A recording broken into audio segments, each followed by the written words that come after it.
care, you're present, you reply quickly. You try to show you're different from the rest, that you're the guy who doesn't lie, doesn't play games, doesn't pretend. But in the end, she always seems to look the other way. She always chooses the other guy, the cold one, the distant one, the one who doesn't show emotion, the one who disappears, the one who seems not to care at all. And there you are again, alone, trying to understand why being good seems to push away the very person you want close. Maybe no one's told you this yet, but that pain you feel isn't weakness, it's confusion. The confusion of a man who was taught that being kind was enough, that caring would be enough, that showing feelings was the path. But the reality has been different. The more you give, the more invisible you become. The more you express, the less interested she seems. And that hurts. Because you're not faking, you're real. But even being real, you're left behind. Marcus Aurelius once said, "The soul remains unconquerable when it doesn't desire what lies beyond its control." But the man who sees himself as the nice guy suffers precisely because he desires what slips through his fingers, the love of someone who doesn't value him. You try to be enough, but you're trying in the wrong place, because the real issue was never about fairness, it's about perception. And her perception goes beyond logic, beyond what's right or wrong. It's rooted in an instinct that doesn't respond to reasoning, promises, or heartfelt declarations. It responds to energy, to impact, to the silent presence of a man who doesn't need to please in order to be desired. This video is a mirror, a battleground within, where we'll look together at a wound most avoid. Why does it seem like women prefer the ones who care the least? Why does coldness attract more than care? Why does distance seduce more than presence? The answer isn't in becoming a jerk. The answer is in understanding what this so-called bad guy represents, because what she sees in him isn't cruelty, it's strength, it's unpredictability, it's the mystery of someone who isn't begging to be loved. And that's what awakens something in her, something the nice guy put to sleep while trying too hard to be accepted. The pain you carry is legitimate, the sense of injustice is real, and that's why this message exists, to turn confusion into clarity, to show you that being good isn't the problem. Being good and fragile at the same time is. Your value isn't in what you offer, but in how you position yourself. And what we'll do here isn't to teach cheap tricks or manipulative tactics. It's to rediscover the firmness she instinctively recognizes as desirable. Not because you want her, but because finally you understand you don't need her. Breathe, feel the ground, listen in silence. You're not alone. From this moment on, the path back to yourself begins. You put in the effort, you listen attentively, send thoughtful messages. You're always available when she needs something. You anticipate how she feels, show affection without fear. Make it clear that you're here, steady, present, ready to build something real. But again, you watch her move towards someone else, someone who doesn't seem to care, who ignores her, who doesn't reply, who vanishes. And even so, she gives herself to him. The anger rises. The lump in your throat tightens, and the same question starts pounding in your chest like a hammer. Does being good make me invisible? You begin to doubt yourself. You wonder if maybe you should start pretending, disappearing, being cold, pulling back. But that doesn't match who you are, because everything you did was real. You weren't trying to manipulate, you were just being you. And still, you were forgotten, rejected, ignored. You were the right one, but you weren't the one she chose. And here's where the pain deepens. Because it's not just about rejection, it's about the role you've been cast into. Always good enough to be heard, but never good enough to be desired. You become the confidant, the advisor, the constant presence, but not the man she wants.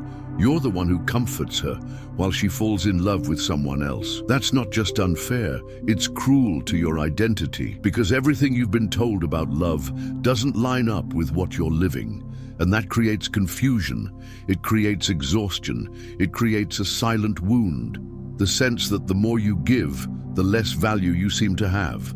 But this pain, as suffocating as it is, has a purpose.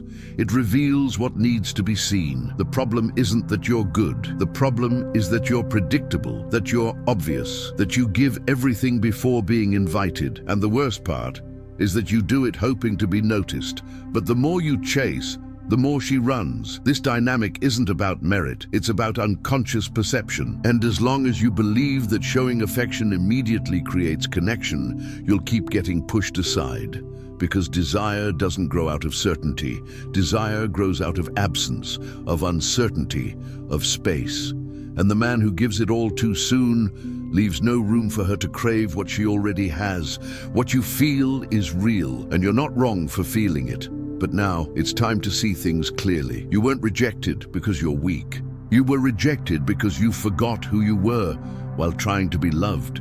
You believe that being fair, kind, and trustworthy should be enough, because that's what you would want to receive. That's how you show interest. That's how you care. But what few men realize is that the field of attraction isn't built with the same bricks as ethics.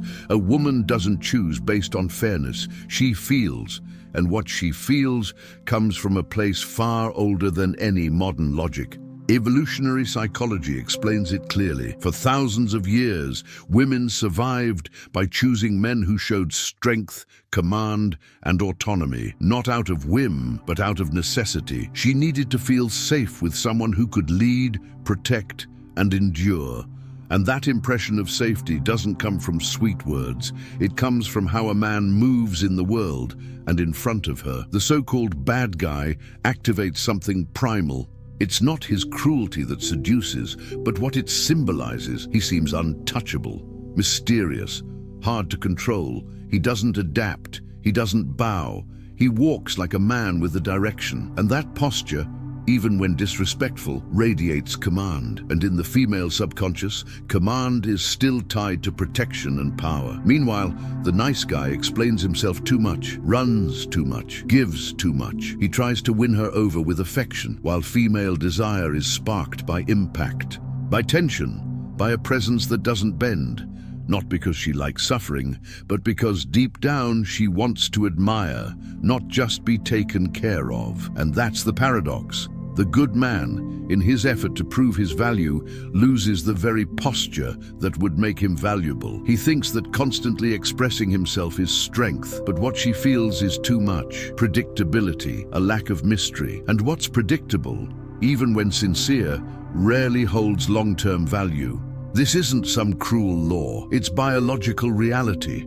A woman responds to emotional impact, to a man who doesn't have to prove anything, who moves with calm, who respects himself so much that he doesn't offer himself like some forgotten gift on a shelf. You don't need to stop being good. You need to understand that goodness without posture becomes neediness, and no woman falls in love with neediness. She might nurture it. She might talk to it, she might even pity it, but desire is born where she's not quite sure she can have it. She's not falling for a cruel man. She's becoming intrigued by someone who doesn't chase her, who doesn't fall apart in the face of her silence, who doesn't rush to prove how much he wants her. She's feeling something the nice guy could never spark: curiosity. Curiosity born from the absence of desperation, from silence that doesn't beg, from eyes that don't justify themselves. The man who gets labeled as bad isn't necessarily doing anything to win her over. What he's doing is standing firm. He doesn't run, he doesn't explain, he doesn't plead. He simply stays who he is. He becomes desirable not because he gives pleasure, but because he gives uncertainty, and uncertainty is the space where desire grows. Meanwhile, the kind man who only wants to love genuinely falls apart at the first sign of distance. He texts more, proves more, tries to show he's there. But all of it smells like urgency, like fear, like dependence. And dependence never seduces, because a woman doesn't want to be saved. She wants to admire. And it's impossible to admire someone who begs to be chosen. When the nice guy overreacts, he loses the chance to be seen as solid. He looks unstable, emotionally fragile, begging for a return. But the other man, he disappears without apology. He sets limits without raising his voice. He says no without anger. And this lack of reaction is mistaken for power. And power attracts because he seems whole even without her. Deep down, what she feels is the opposite of what you feel when you give too much too soon. You feel like you're doing the right thing, but everything in her screams that something is too easy, too safe, too ready, and what's too ready doesn't activate the instinct to pursue. That's why she starts looking again at the man who doesn't look at her with hunger. She doesn't want to be rejected, but she also doesn't want to be worshipped. She wants presence without desperation, strength without shouting, a man who, even when he desires, doesn't need, because it's in that absence of need that she finally feels space to surrender, not out of pity, but by choice. Emotional control is not coldness, it's direction. It's knowing that what you feel is far too valuable to spill in front of someone who hasn't even decided if she's staying. And when you stop trying to be irresistible, that's exactly when you begin to be. You don't need to become someone you're not. You don't need to silence your feelings, wear a mask of coldness or fake indifference where there's genuine desire. What you need is direction, because your kindness, if used without discernment, turns into submission, and submission disguised as affection pushes people away, not because she's ungrateful, but because no one desires what's always available. What's given before being asked? What overflows before she even feels thirsty? The key lies in emotional discipline, in the silence between an impulse and an action. It's not about ignoring, it's about not begging. It's not about closing your heart, it's about opening your eyes. You can keep being kind, but with boundaries. You can keep caring, but with limits. You can be present, but never at the cost of yourself. Don't confuse affection with urgency. When you show too much too soon, you're forcing a feeling that she hasn't had time to build. And in that mismatch, she gets lost, and you get lost with her. The affection that was meant to grow in silence turns into pressure, and no one breathes well under pressure.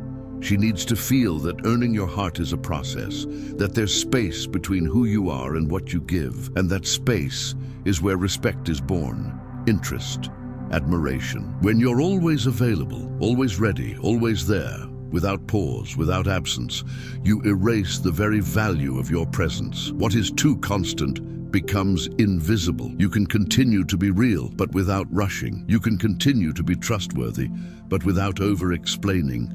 You can continue to care, but never by sacrificing your routine, your mission, or your peace. Because when you put yourself second just to please her, you're not being loving, you're being forgotten. A woman doesn't fall for the man who puts her at the center of his world. She falls for the one who has his own world, and slowly, quietly, invites her in. And that takes self-control, it takes patience, it takes presence without attachment. In the end, it's not about being inaccessible, it's about being whole. And wholeness is never served on a platter. It's felt in the way you care for yourself, even while you feel something for her. Because the man who stays centered is the one she never forgets.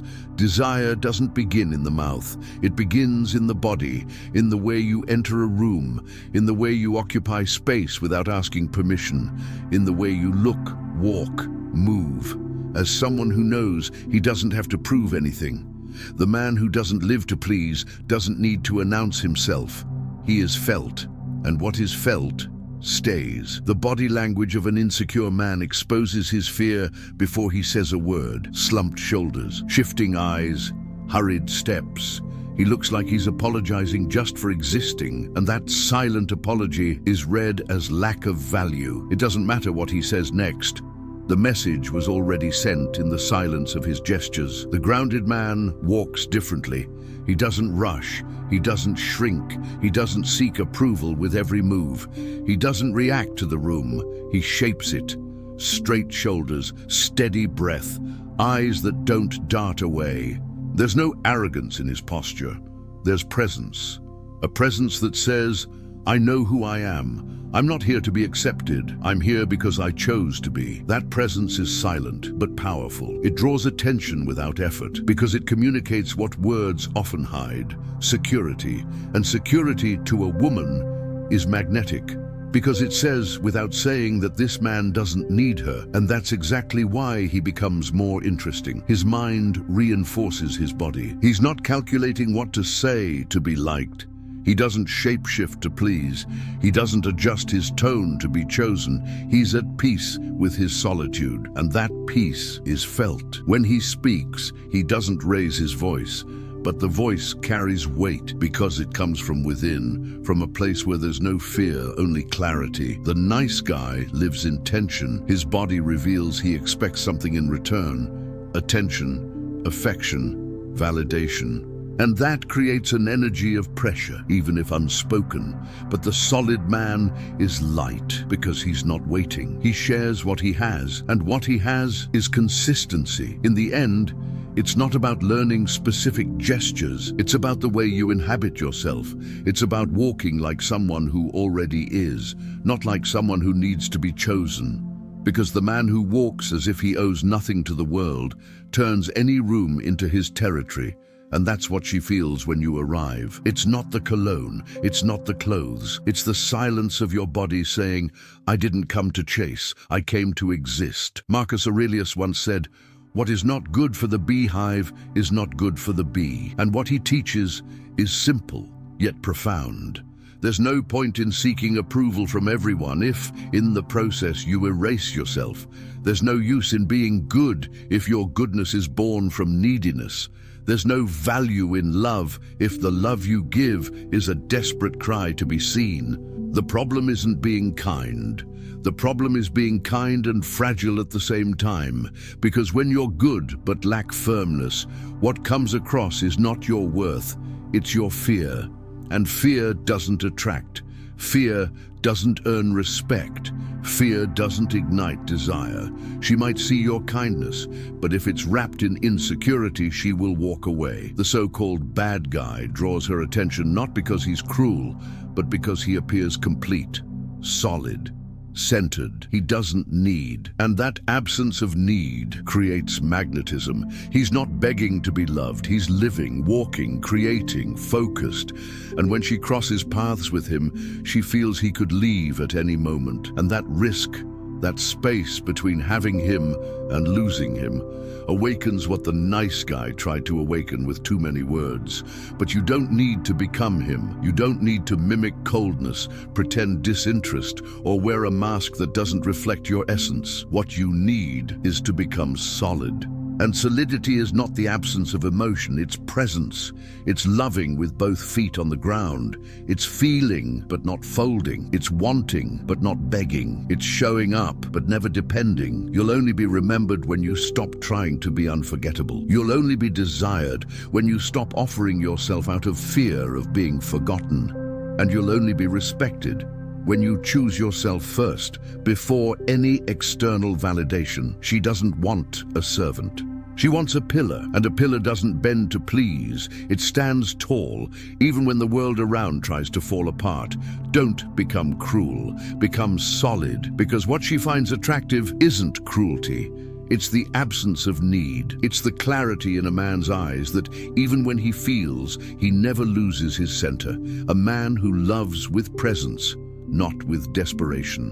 And when she realizes that you are good, but not submissive, the game changes, because now you are the one who chooses. Not because you're above, but because you finally understand.